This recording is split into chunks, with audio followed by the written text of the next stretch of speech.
The seed is in his mouth, not to eat, to test. Marcus Webb presses the pale kernel against the inside of his cheek, holds it there for 30 seconds the way his grandfather taught him to test grain back in 1987. Back when grain wasn't trying to kill you.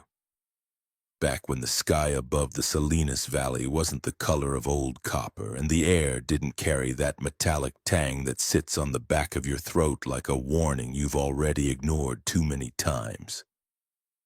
He spits. The seed looks wrong. The coating is slick, oily where it should be dry. He marks it in his water-damaged notebook, day 312. Batch 7 contaminated. That's 47 seeds this week. 47 attempts. 0 viable harvests. But here's what no one talks about when they discuss surviving a nuclear war. The bombs didn't just kill people. They killed the ground itself, and the soil that fed 340 million Americans for 2 centuries is now a slow, invisible executioner. You can't see it. You can't smell it past the existing decay. But it is in everything that grows, everything you eat, and everything you hope will save you. And by day 400, Marcus would discover something alive in that poisoned earth. Something that would force him to make a choice no farmer, no scientist, no human being should ever have to make. Don't look away. Day 312 after the strikes. The Salinas Valley in Central California, once called the salad bowl of the world, produced more than 80% of America's commercially grown lettuce. 70 miles of extraordinary loamy farmland stretching between coastal mountains watered by the Salinas River, built over millennia into some of the most productive soil on Earth, in the kind of ground that farmers used to call black gold, the kind that felt warm and alive when you ran it through your fingers. Now it is gray, not metaphorically. The topsoil is the color of ash because much of it is ash. Particulate fallout from the Los Angeles strikes carried north on disrupted wind currents, settling over every field, every irrigation canal, every remaining greenhouse. The sky above is bruised amber at noon. At dusk, it bleeds into a sulfurous deep orange that looks almost beautiful until your Geiger counter reminds you what beauty costs now. The Salinas River still flows, but nothing lives along its banks. No egrets, no frogs, no insects hovering above the surface. Just a thick brown silence that vibrates at a frequency you feel in the back of your teeth. Cesium-137, with its 30-year half-life, has leached into the water table at concentrations that the EPA's pre-war safe threshold would have classified as a catastrophic contamination event requiring immediate evacuation. There is no EPA anymore. There is no evacuation. There is only the ground and what it is doing to everything that tries to grow in it. The Salinas Valley held approximately 430,000 residents before the war.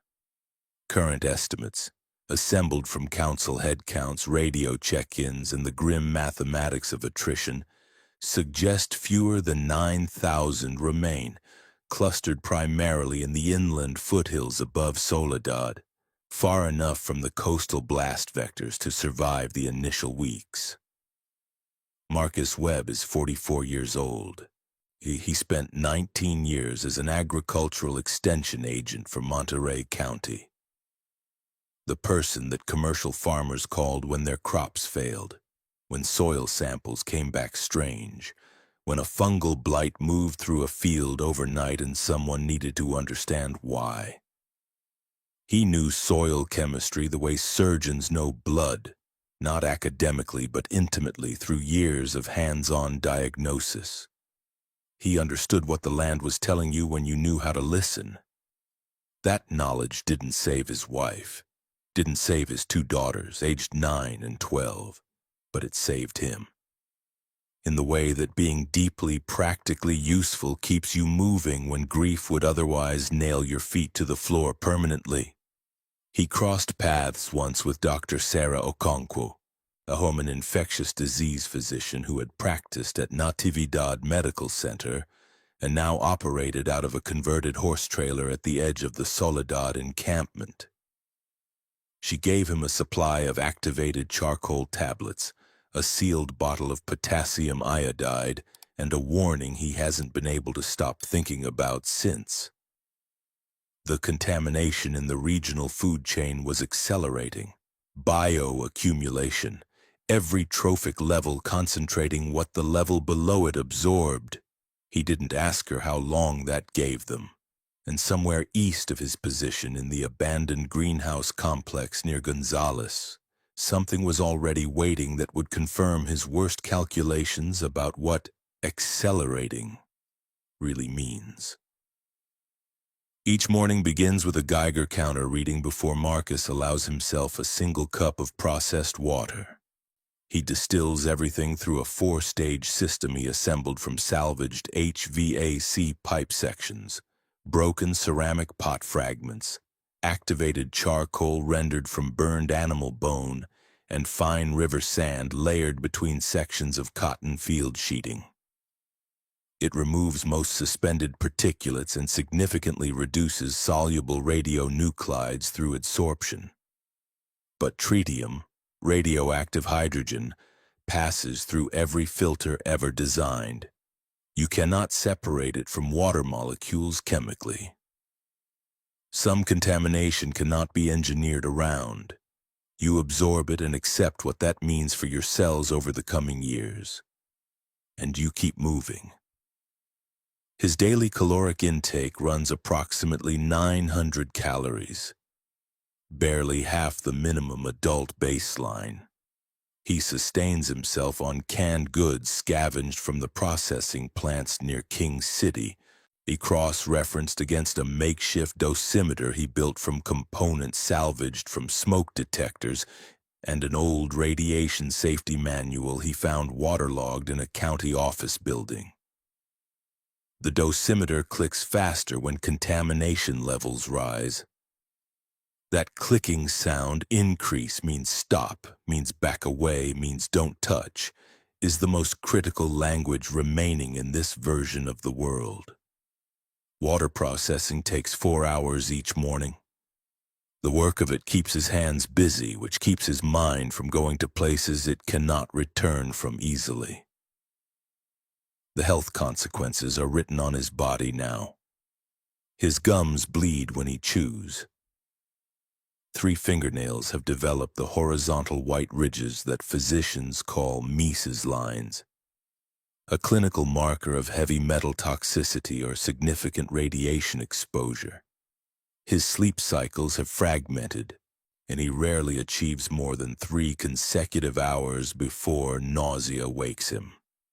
He manages it with ginger root grown in a sheltered microclimate behind a south-facing concrete retaining wall.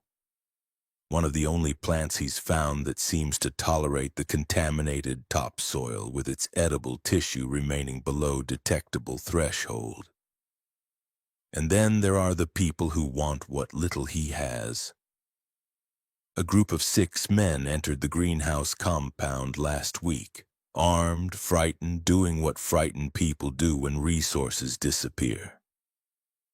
He watched them from inside a ventilation crawl space for 4 hours without moving, breathing slowly through a cloth sleeve soaked in water. They didn't find him. But they found his backup seed cache. 7 months of careful accumulation, seeds selected for contamination resistance and stored in sealed metal tins. Half of it is gone. He did not chase them. He marked the loss in his notebook and kept working. Because stopping means thinking, and thinking means remembering. The rat colonies arrived in force around day 289, moving through the valley's field rows in organized patterns that animal behaviorists, had any survived, would have struggled to classify as normal foraging behavior. Radiation exposure affects the neurological architecture of Rattus norvegicus in documented predictable ways. Reduced fear response, elevated aggression, disrupted circadian rhythm, erratic motor patterns. These were not new findings. Chernobyl researchers had documented them for decades. What no study had anticipated was what the contamination would do to behavior at the colony level. The strange, unsettling coordination, the apparent communication, even the way they moved through contaminated zones without the avoidance instincts their species had spent millennia developing. They were eating the failed seed trays, the contaminated kernels Marcus had abandoned as non-viable, the ones with the slick, oily coating. Not out of desperation. There were softer, more accessible food sources nearby. They seemed drawn to the irradiated material as though the cellular mutations had rewired something deep in their nutritional instincts. And they were wrong in their bodies, not dramatically, not like something from a horror film. Just subtly, wrongly wrong. Thicker-chested, slow to react, with patchy fur along the dorsal spine and eyes that had gone pale and clouded. On day 312, three of them breached Marcus's primary underground growing chamber.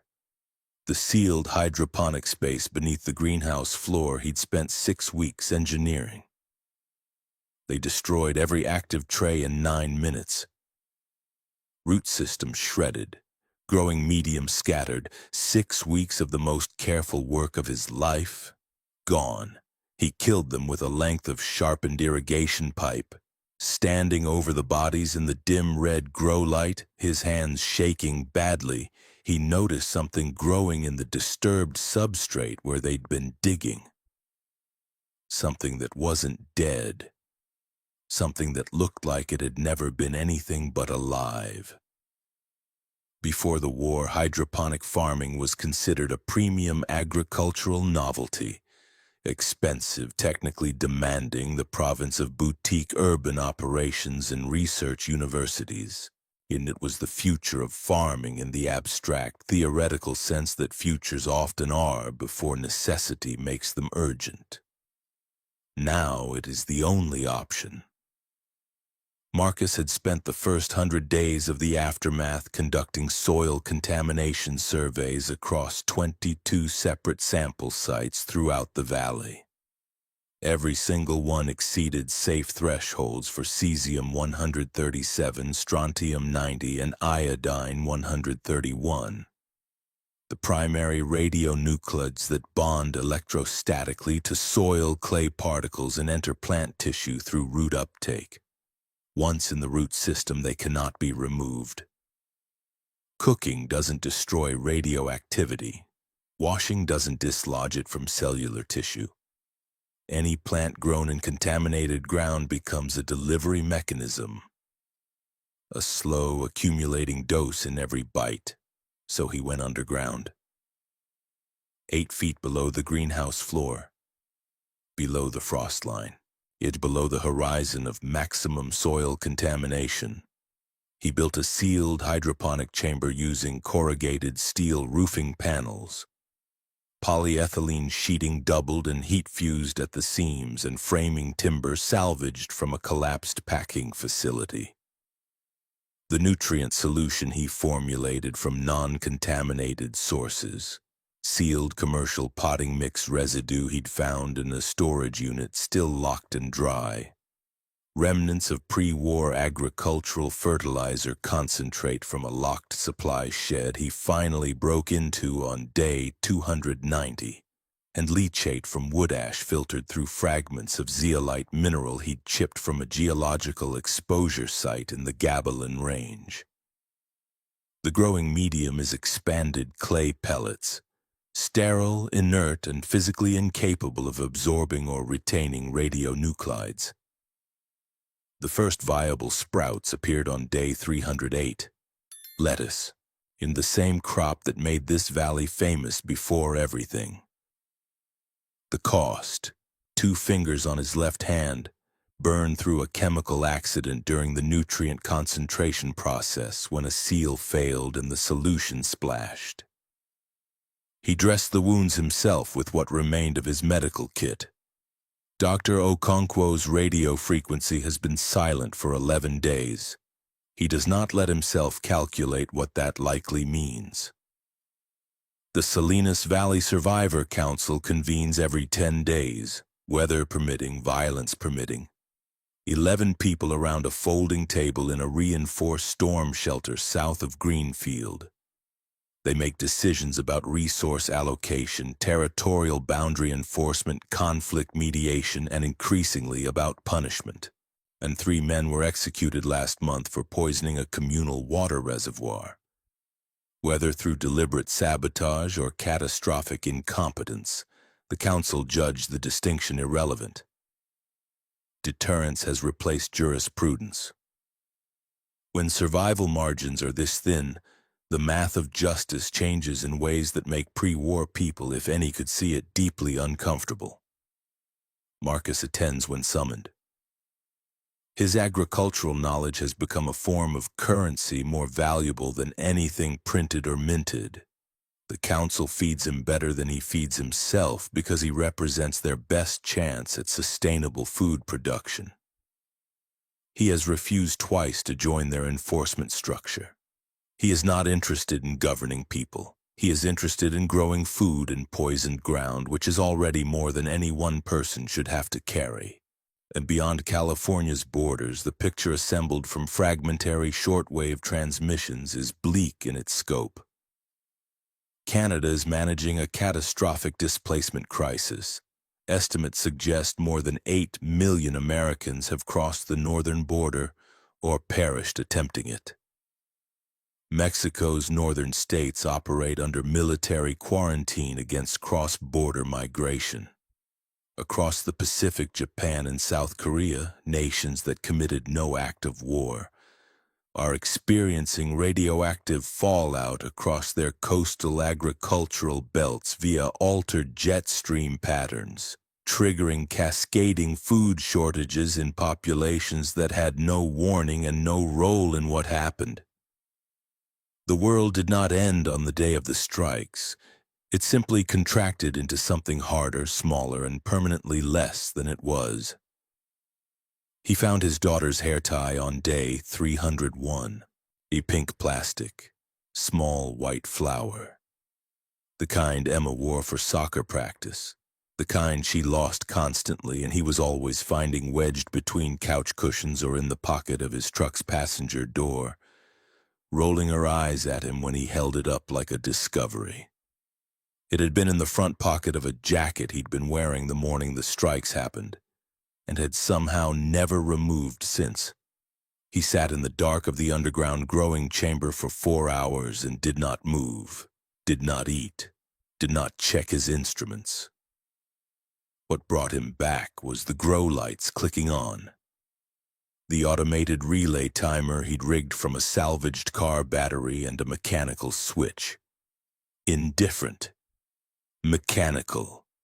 Clicking on at the program time regardless of what was happening to the person below them because photosynthesis doesn't pause for grief. And he got up because the plants needed the light. He tells himself that's the only reason. He doesn't examine it too carefully. By day 400, Marcus Webb's underground hydroponic system will produce approximately 1.4 kilograms of leafy greens per week. Enough for one person to maintain basic nutritional function. Enough for 2 people if rationed with discipline. Not enough for 11 people. Not enough for a council. Not enough for a valley. But it is a proof of concept. And proof of concept in a world where most concepts have been disproved violently is not a small thing. The strange growth that the rats uncovered in his substrate, the thing he noticed growing where nothing should have been able to grow, turned out, after weeks of careful observation and cross-referencing with a water-damaged mycology textbook he found in the ruins of the county library, to be a radiotrophic fungus. species first formally documented in samples collected from the walls inside the Chernobyl reactor building in 1991. Organisms that do not merely tolerate ionizing radiation. They appear to metabolize it, using melanin pigments to convert gamma radiation into chemical energy the way plants use chlorophyll to convert sunlight. They don't just survive in radiation, they eat it. Marcus has collected 23 samples, carefully isolated, stored in sealed containers, labeled in his careful field agent handwriting. He doesn't know yet whether they are edible or toxic to humans. He doesn't know whether they can be cultivated at scale, whether they can be used to accelerate soil decontamination, whether what he's looking at is the beginning of a genuine agricultural revolution in a post-nuclear world. He doesn't know whether anyone else has found them, whether anyone else is asking the same questions. But here is the question that keeps him awake on the nights when his body allows him sleep at all. If the Earth itself is beginning to adapt, if life is evolving mechanisms to metabolize the very radiation we use to destroy it, are we witnessing the first signs of recovery? Or are we watching something emerge that learned to thrive in the world we made and has no particular need for us in it?